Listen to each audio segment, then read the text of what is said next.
دہشت گردی کے خلاف دنیا پاکستان کے ساتھ، عالمی برادری کا دہشت گردی کے خلاف جنگ میں پاکستان کی قربانیوں کا اعتراف، شنگھائی تعاون تنظیم کی جعفر ایکسپریس خوددار حملوں اور پہلگام واقعے کی سخت مذمت، مشترکہ اعلامیہ جاری۔ اجلاس میں دہشت گردی، علیحدگی پسندی اور انتہا پسندی کے خلاف مشترکہ جدوجہد پر اتفاق، انسداد دہشت گردی تعاون پروگرام پر عمل درآمد جاری رکھنے کا اعلان، فلسطین پر اسرائیلی حملوں میں اضافے پر گہری تشویش کا اظہار۔ رکن ممالک نے 2035 تک ایس سی او کی ترقی کی حکمت عملی بھی طے کر لی۔ مشترکہ اعلامیے میں ایران پر 2025 کے حملوں کی مذمت بھی کی گئی۔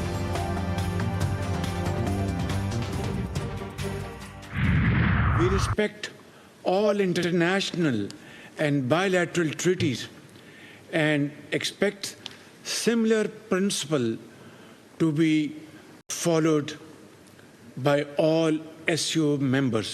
Pakistan seeks a normal and stable relationship with all its neighbors. It seeks dialogue and diplomacy over conflict and confrontation. دہشت گردی اور علیحدگی پسندی پوری ایس سی او کے لیے خطرہ، بلوچستان کے پی میں دہشت گرد حملوں میں بیرونی ہاتھ ملوث ہونے کے ثبوت موجود ہیں۔ وزیر اعظم شہباز شریف نے عالمی رہنماؤں کے سامنے معاملہ اٹھا دیا۔ ایس سی او سربراہ اجلاس میں کہا، پاکستان خطے میں امن کا خواہاں ہے، اسرائیل کی ایران پر دہشت گردی کی مذمت کرتے ہیں، تمام ہمسایہ ممالک کے ساتھ اچھے تعلقات چاہتے ہیں، کسی بھی ملک کے لیے خود مختاری اور علاقائی سالمیت سے بڑھ کر کچھ نہیں۔ پاکستان کثیر الجہتی مکالمے اور سفارتکاری کی طاقت پر یقین رکھتا ہے۔ غزہ میں جاری ظلم اور بھوک ہمارے اجتماعی ضمیر پر نہ ختم ہونے والا زخم۔ پاکستان اقوام متحدہ کے منظور کردہ 2 ریاستی حل کی حمایت کرتا ہے۔ غزہ کے حالات دنیا کا ضمیر جھنجھوڑنے کے لیے کافی ہیں۔ وزیر اعظم شہباز شریف اور ایرانی صدر مسعود پزشکیان کی تیانجن میں اہم ملاقات، پاکستان اور ایران کے تاریخی برادرانہ تعلقات، 2 طرفہ تعاون، علاقائی استحکام اور سیاسی اور اقتصادی روابط کو مزید مضبوط بنانے کے عزم کا اعادہ۔ فیلڈ مارشل عاصم منیر بھی اس موقع پر موجود تھے۔ صدر آذربائیجان سے ملاقات میں تجارت، سرمایہ کاری، توانائی، تعلیم سمیت دیگر شعبوں میں 2 طرفہ تعاون پر تبادلہ خیال۔ وزیر اعظم شہباز شریف تیانجن سے بذریعہ بلٹ ٹرین بیجنگ پہنچ گئے۔ ریلوے اسٹیشن پر نیشنل پیپلز کانگریس کی اسٹینڈنگ کمیٹی کی رکن وینگ ہانگ نے وزیر اعظم کا استقبال کیا۔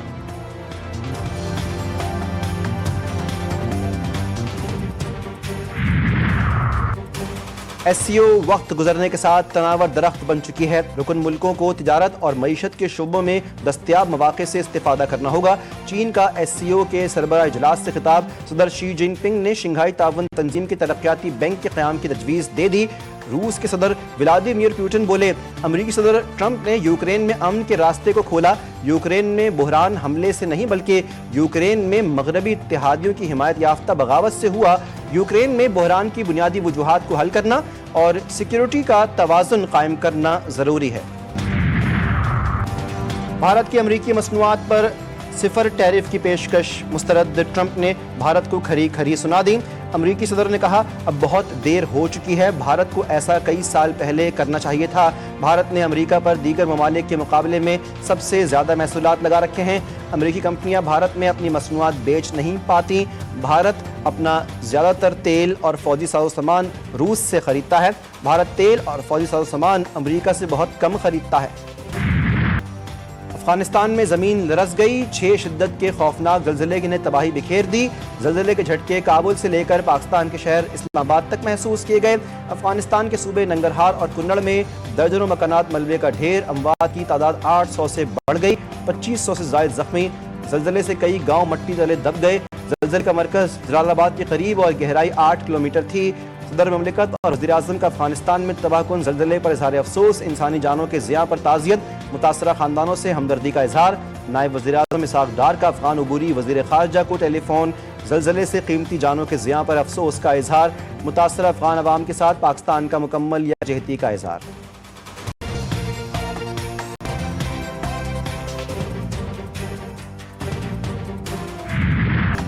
اسلام آباد اور راولپنڈی میں دھواں دھار بارش، مختلف علاقے زیرآب۔ اسلام آباد کا سیکٹر G11 ڈوب گیا، گاڑیاں پانی میں ڈوب گئیں، سڑکیں تالاب کا منظر پیش کرنے لگیں، ندی نالوں میں طوفان آ گئی۔ بنی گالہ اور سری نگر ہائی وے پر بھی پانی جمع۔